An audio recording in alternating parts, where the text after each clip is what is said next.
by, right? But that doesn't really help in building the intergenerational wealth. Yeah? And then there's satisfaction, which is called symbolic reparations, which really is a number of things, but it's all those measures that we need to have in place for in a society where we feel, okay, you've recognized what's happened to us.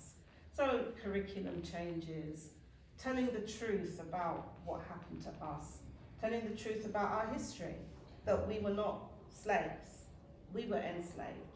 We were free people who were enslaved. We had culture, civilization, we were the mothers and fathers of human civilization.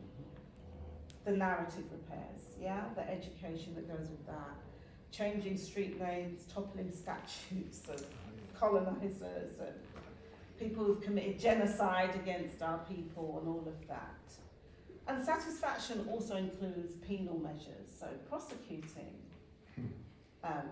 corporations, for instance, in some cases institutions that have profited from enslaving our people, colonizing them, and keep holding on to the ill-gotten gains and what have you. And then the last one, which for me is the most important, but is the least emphasized in our people's narratives on reparations, guarantees of non-repetition. So when guarantees of non-repetition. Guarantees of non-repetition.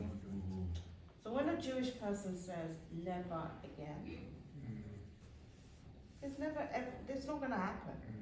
Not with a state called Israel. Yeah? Never again. Guarantee of non-repetition. Meaning you do whatever you need to do to stop what has happened to you from ever happening again. That means building your military. Economics, you have to have military. Right? The two go together. Politics is war. Yeah? Without bloodshed. Yeah? Black Panthers taught us that, 𝙬𝙧𝙬𝙤𝙬𝙤𝙬. We have to go back into our people's knowledge that they told us decades ago that some of us are struggling to accept today. Yeah?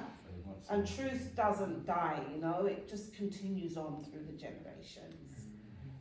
So that's why if we're even, like, I mean, look, let's just give you an example. When in Zimbabwe, they tried to initiate a land reform program because the veterans started reoccupying the farms that had been stolen from their people. And so President Mugabe, when he was alive, you know, he got the stick and everything, but he just had to kind of do it because the people had had enough and they were just taking over farms of so-called white farmers. But what happened after that land reform program, if people can remember, you know, Zimbabwe was literally made to scream economically. The currency, the Zim dollar, was devalued. You know, people, just even the cost of bread and, you know, milk, basic staples was so high.